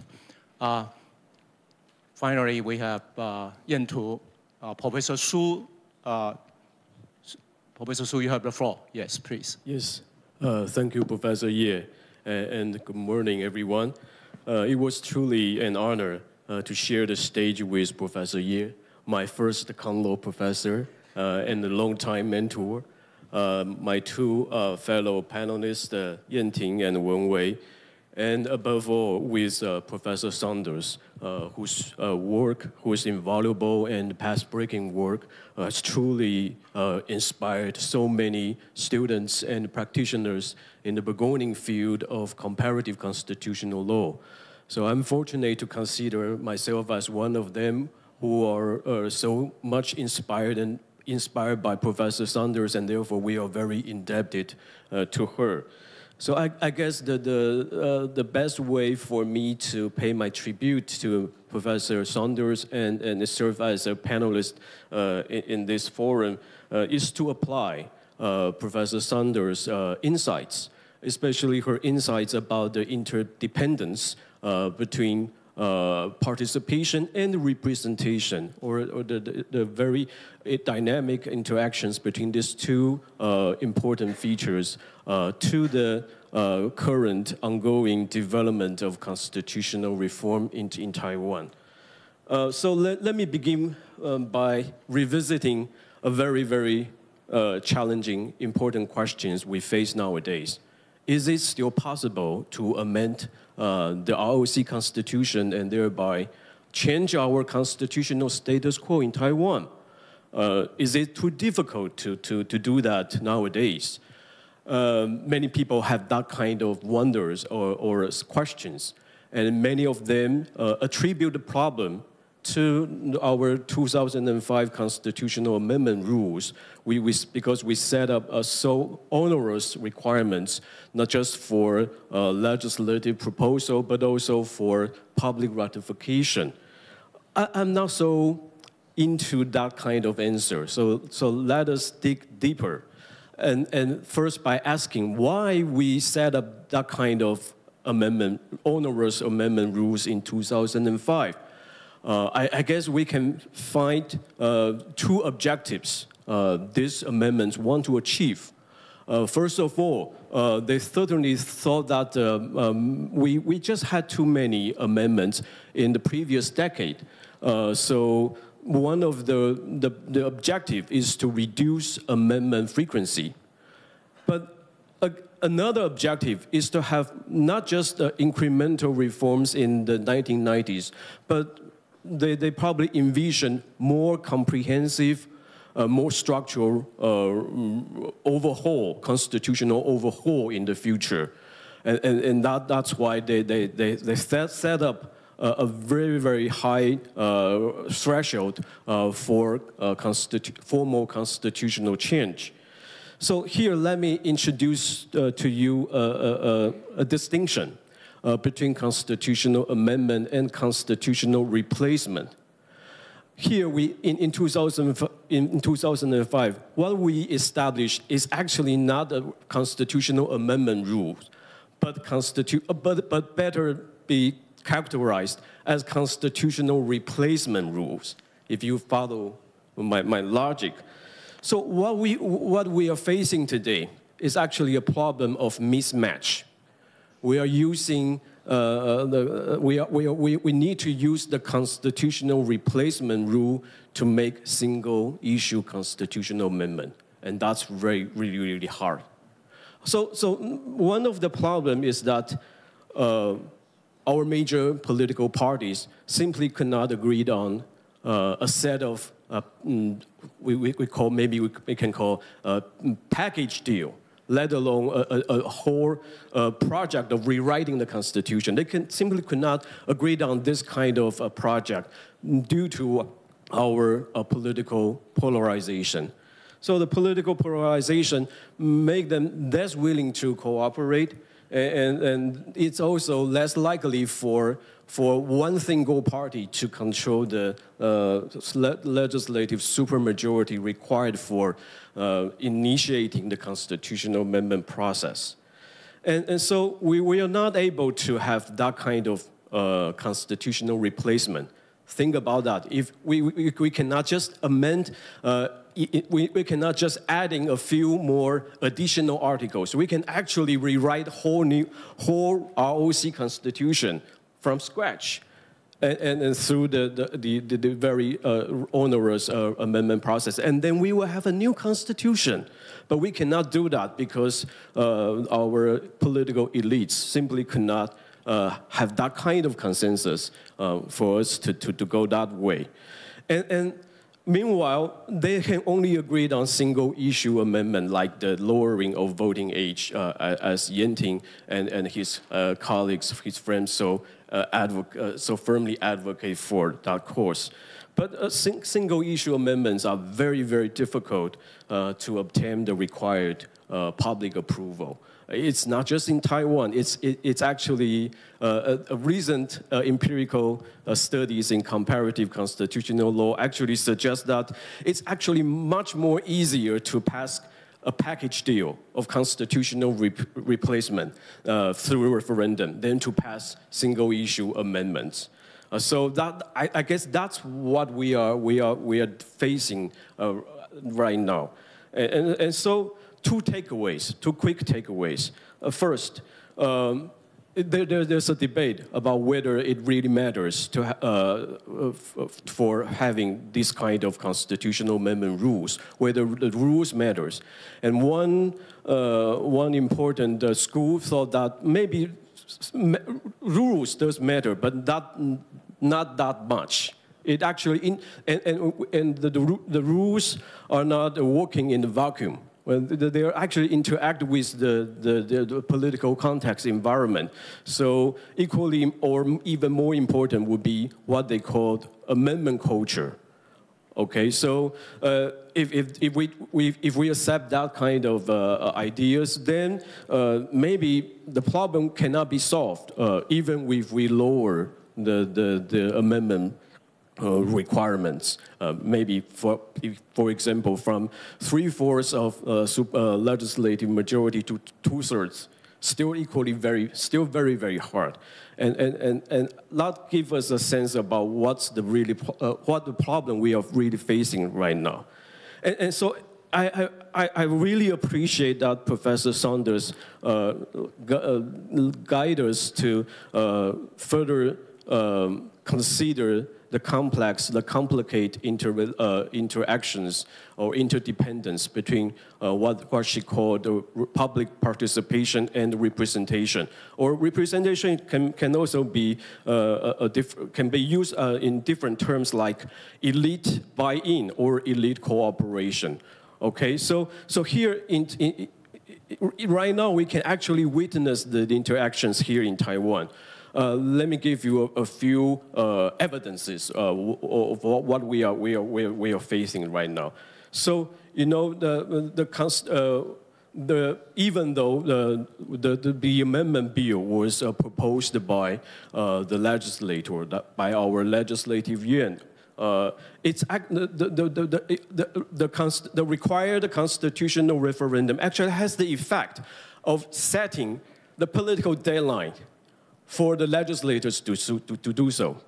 You know, because we know that it takes 9.65 million people to vote yes, to pass a referendum. So we know that turnout is a really big issue. So therefore, the constitutional referendum, if there is going to be to have one, it must be held in conjunction, held together with a nationwide elections. So that we will have at least some general turnout around 65%.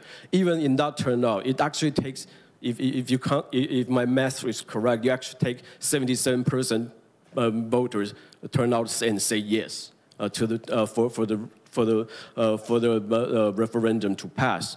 So because that kind of calculation, so it actually set a political deadline for legislators to move. They really need to deliver something before March 2022 for anything to happen. So that's a strong power. And then the legislators, since they face the deadline, they have a deadline to meet. They can either agree and do something, or they can take no deal. Like last time in 2015, the deal was broken because they couldn't agree on anything else. And this time it's interesting that there was also no negotiation between our major parties. So they chose an issue that need no negotiation because all political parties agreed on lowering the voting age. So that's why we have a single issue and very important amendment proposal later this year. And as you can see, the legislative or representations work also define, also have some certain impact on the success or failure of constitutional referendum. Just as I said, it's much easier if we have a deal package for voters to have an up or down vote rather than a single issue amendments. So if unfortunately we could not pass the referendum in November, that's not entirely the fault of our citizens. But our political leaders, they also bear their own, they also bear their responsibilities. And finally, I want to emphasize that campaign do matter. So even though some opinion polls show that there's still not enough voters or would-be voters support the constitutional amendment, support the lowering of voting age. But we know that political campaign, vigorous campaign, not just by civil societies like Yanting and others, but also by political parties. They really need to do their part and persuade and invite people to vote yes in November.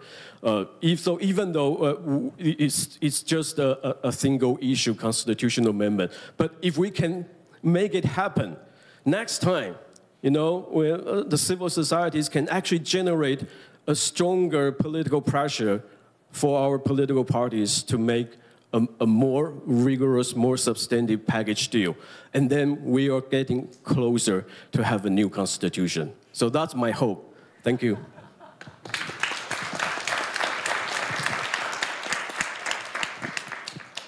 Thank you, great. I'm happy that we have some dialogue with Professor Saunders' presentation, and that actually sort of lay out all of the factors and elements and considerations in the realm of constitutional making, particularly those were all drawn from competitive experience that happen in every part of the world, including in the past and something going on right now, and maybe and we are sure that there will be more cases in the future for us to look to.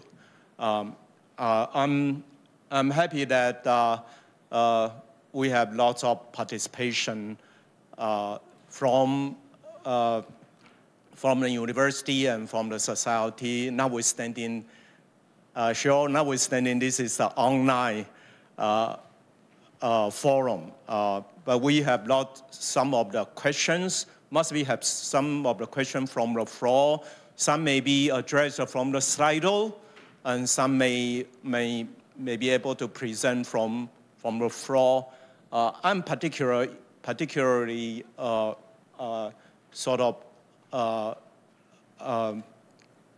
interested in getting some of our guests, you know, to address, to talk about, particularly young scholars and from the floor. And I also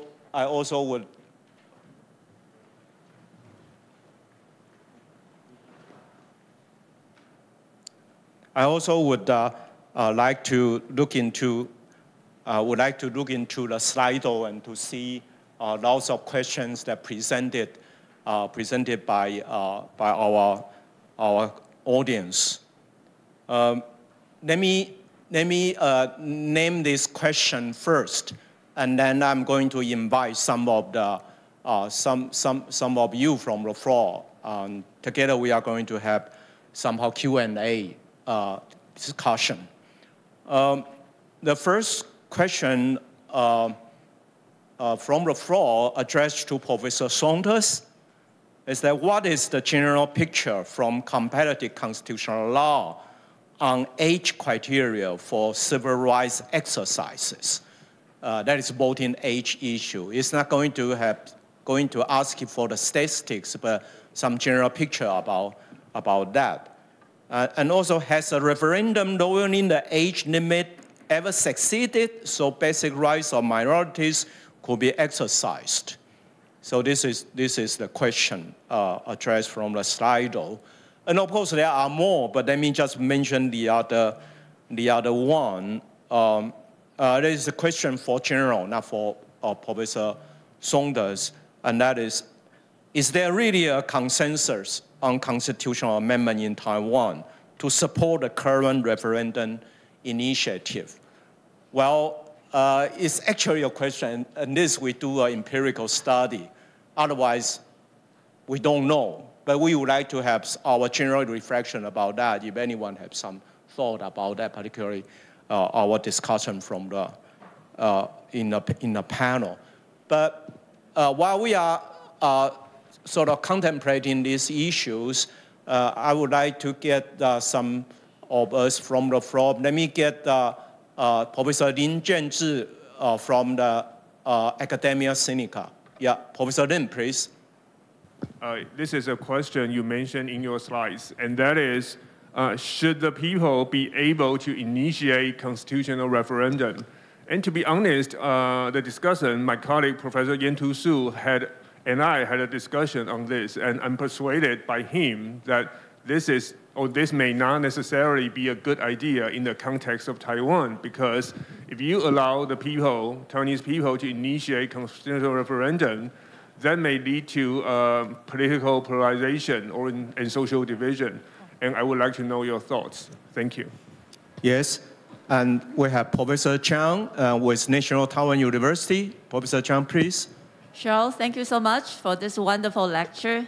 I think you are definitely delivering a very successful one here. And we really wish that you could be here in person, but definitely that's going to happen. I just want to draw a very quick and important question for you.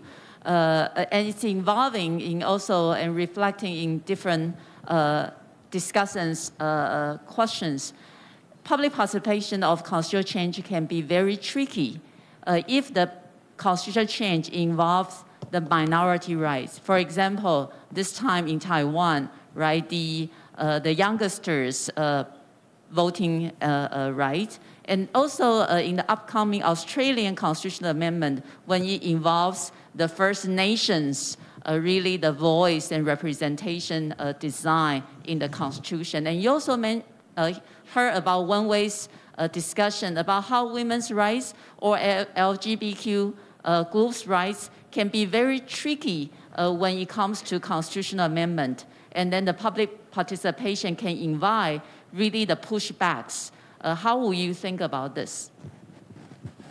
Thank you. I think let's get this for the first round, and we're open to more questions.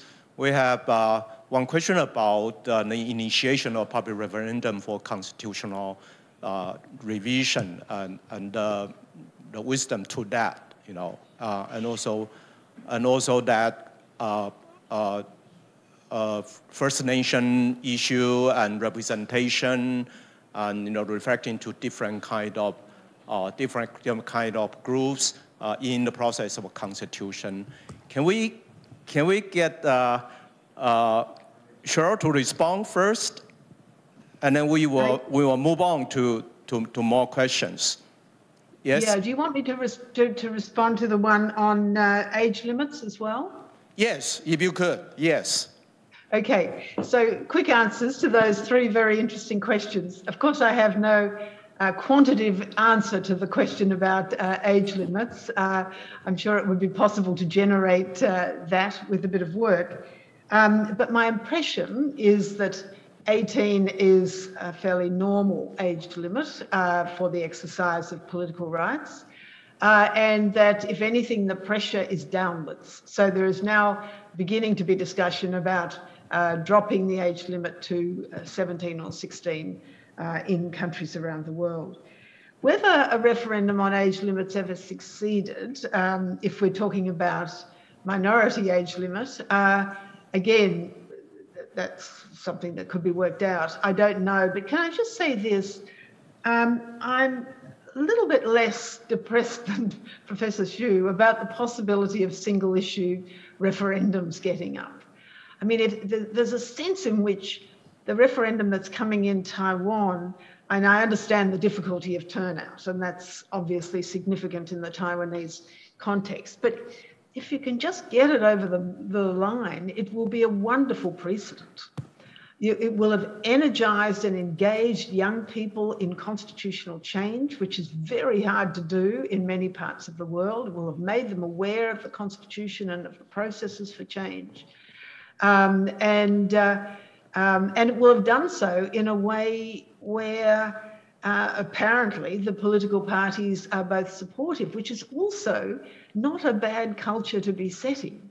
Whether that sort of ultimately ends in the sorts of pacted arrangements that Professor Xu was talking about is another matter. So, I mean, there's more at stake than just age limits, I think, in this coming referendum in Taiwan, and I very much hope it's successful. And one of the questions that arose from a number of the presentations is, well, what does the government do to support this referendum, or the political parties? You know, what sort of information are they putting out? What do you think they should be doing on the hustings? And that's a really important issue in any country where there is a referendum process for constitutional change. On the second question, should people be able to initiate referendums? You know, I'm not sure that there is an absolute moral answer to that. It will depend a lot on context and a lot on the extent to which initiation might prove divisive. One way of dealing with that is to limit the range of issues that might be dealt with by popular initiative. We in Australia are at the other extreme, where only the Commonwealth Parliament can initiate referendums. And the result of that is that you tend to get referendum questions that only the government of the day is interested in having passed, which the people generally aren't very interested in, and so they vote no. And so there's a need to free up the initiation process in some way, but of course you don't want to do it so that it becomes a divisive force in the community. And then that comes back to Wen Chen's very important question. Public participation, I mean, I think the cat is out of the bag as long as, at least as far as public engagement is concerned. But of course, it can be divisive. I mean, we had a referendum on, not a referendum, just a popular vote, non-binding vote on gay marriage a few years ago. And it was hugely divisive because extreme groups were totally unrestrained in the comments that they were prepared to make. And we will see much the same in relation to this Indigenous referendum. But somehow we've got to deal with that, I think, because I think we will, I mean, you'll get public engagement anyway on social media, whatever happens. So somehow we've got to deal with it. In our context, the Indigenous referendum is being assisted by the fact that the new incumbent, pretty popular government is supporting it right down the line. And that's very important, but that's not always an opportunity that you have available. So yes, you're quite right, this is an issue, but it's an issue that we're going to have to deal with in ways other than, I think, saying let's not have public participation. Great, thanks. Okay, and open more discussion from the floor. Yang Yawen, Professor Yang, please.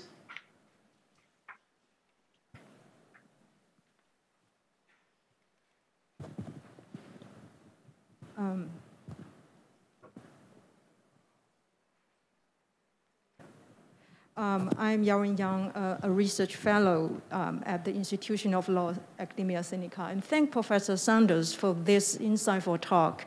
It showcases a fruitful research trajectory and bring about a significant theme for future discussion. And I'm particularly curious about your thoughts on the future of constitutionalism under strong public participation of constitutional change.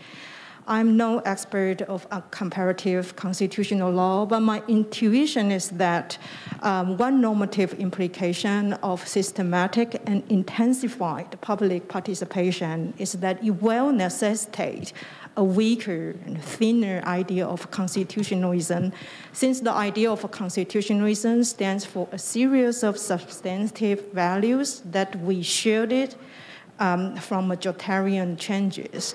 So the stronger an idea of constitutionalism that we have, the less space that we will offer to dynamic public participation for constitutional changes. And one related institutional implication may be that the constitutional court's authority to invalidate the output of strong public participation shall be weakened, and therefore the possibility of unconstitutional constitutional amendment may become remoter. And for some commentators, this is an unwelcome development because they think this may undermine the safeguard for individual liberties. And I think this also resonate what Professor Zhang just asked. But the Kenya BBI decision that you just mentioned may also represent a very interesting counterexample to this comment. So may I invite you to share your thoughts on the potential tension between constitutionalism and public participation in constitutional changes? Okay, whether there is any further question or Cheryl? Yeah. Are you ready to respond to that question? Yep. Constitutional? Yes, please. Yes. Really interesting and challenging question. And of course, there is a danger that if we open it up to the public, then whether because of lack of understanding or lack of commitment to constitutional values, things will be watered down. And maybe that's part of the time we're in anyway, where there's such concern about democratic backsliding. But it's hard to freeze the system because we can't put all our faith for everything in constitutional courts. Constitutional courts and courts with a constitutional jurisdiction play an extraordinarily important role in constitutionalism. But we've just seen from what's happened in the US that if you put too much weight on judicial decisions and let the views of representatives and the views of the people just slide away on a completely different tangent, then that's a problem too. And so somehow we've got to bring it back. And it's also true that in many of our systems, you know, the views of representatives are not terribly supportive of values of constitutionalism either. And I think to some extent they are losing track of what constitutional values are. So the question is whether we can harness these processes in a way that is more constructive, that are actually educational, that help people to see why constitutions matter. And how constitutional values can actually be useful and important for everyone, all of us, in establishing stable, prosperous societies. There's a sense in which that movement towards mini publics that I mentioned is a positive one. I mean, those are assemblies comprising, you know, maybe 100 people, but rather than just reacting on social media, they're being brought together in some sort of context where they get to know each other, where they get balanced presentations from people with a range of different views, and where they come out with ideas. And for that Irish assembly that I mentioned in my talk, to have come out positively in favour of abortion rights under the Irish constitution, which everybody thought was completely impossible, is a remarkable thing. Now, one of the interesting things about this mini public development is that it tends to be happening primarily in Europe.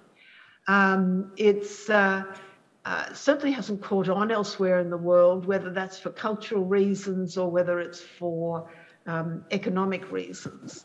But it's something that I think it would be worth thinking about in all our countries, whether that sort of process can be harnessed and to develop public participation in a way that's positive. Can I also just add one point, and it's really in answer to that earlier point of Wen Chen's. Even though I completely agree with her that when a change involves minority rights, it can encourage a very bitter and unpleasant debate. And even though I said that happened in the Australian context in the gay marriage plebiscite, what actually happened in that plebiscite, however, is that public opinion broke the logjam in the representative institution, in the parliament. They were too scared and too divided to go down that path. When they actually ended up asking the people in that particular context the extent to which gay marriage was supported by ordinary people across Australia was absolutely extraordinary. Now, I know that's just one example in one country, but you can look at these things from different ways, and we all understand our own context, and we just need to weigh up what the best tools are that we can employ to best advantage in our own situation. Great. Well, Cheryl, it has been a great moment for us. I may call it constitutional moment, but academic constitutional moment that you show with, this food, which is so rich and out of tremendous experience and inspiration. And I think all of us benefit quite a lot. But I just want to bring some of the context of this conference for you. In the floor, there are quite a number of students who is just taking constitutional law course, and they are here. They begin their academic journey or constitutional learning here in National Taiwan University Law School. And I wonder, with your experience and with your vision, would you like to particularly say a few words to them, to encourage them, or to deter them? You may choose. Yeah, please. I'm very happy to do that. Let me just say that constitutional law and comparative constitutional law is one of the most important and interesting parts of a law school curriculum, and I hope you really enjoy it. One of the important things that has always occurred to me, Professor Ye mentioned in introducing me that I began as an Australian constitutional lawyer, and that's true. I have a really deep knowledge of my own constitutional system, and that has stood me in very good stead in comparative constitutional law, because it helps me to understand that everybody else has very complex and deep constitutional systems as well. It's not just us, and we look and sort of can give advice to everyone else. Everybody needs to be really steeped in their own constitutional system, and then they can really begin drawing on all the wonderful insights that you can get from the rest of the world. Let me also say this, don't get discouraged. Constitutional law can be hard as well, much harder than other branches of law where the answers are always more certain. And so in my experience, students can sometimes get a bit frustrated with constitutional law because you're always saying, well, on the one hand this and on the other hand that. But it's such a rewarding field of intellectual and practical study that I really hope you enjoy it very much.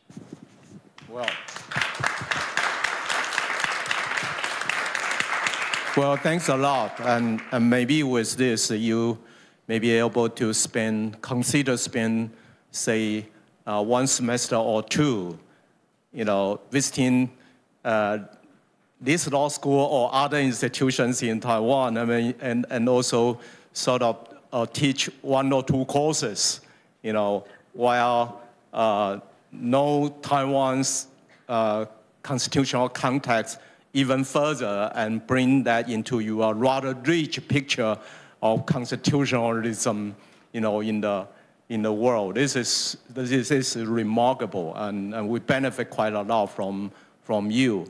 Well, ladies and gentlemen, I think we have had a wonderful discussion, looking back, but also looking forward. But more importantly, we stay in Taiwan, but we have a vision, we have global view about what's going on in the world, and that's what we are. That's why we are here. We shine, but we want to shine with the whole world. But at the same time, we need to know ourselves very well, just like the message Cheryl just sent to us. Even though we do comparative constitutional law, even though we are, world citizen, but we still need to know our society better in order to sort of face to the world. This is our take, and I'm sure that what Professor Saunders present to us won't be the last time, won't be the last one. She will. Well, I'm sure we would invite you, and you would accept, in the future, more discussions like this. And at that time, we are hoping, and we are sure, and we insist on that you are going to be here with us. That would be something that we all very excited about and look forward to. Thank you very much, Cheryl. I wish you your present day and health, and also thank you for our discussion and for all the participants here. And we look forward to further discussion in the future. Thank you. Shall we take a photo? Shall we take a photo like with that in the background? Yes. Yes. Let's freeze the moment for future. Okay.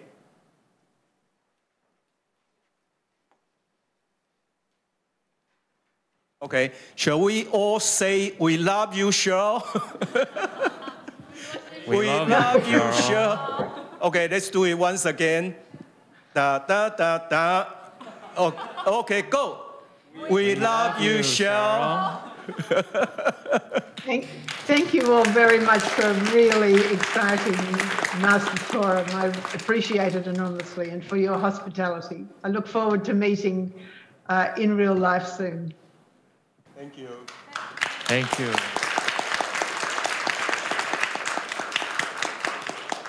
Thank you, Professor Saunders. Thank you, Professor Ye, for this inspiring discussion. The 2022 Tom Price Masters Forum in Rule of Law has now come to an end. For the audience right here and everybody online, we thank you all for your participation and hope you have a nice day. Thank you.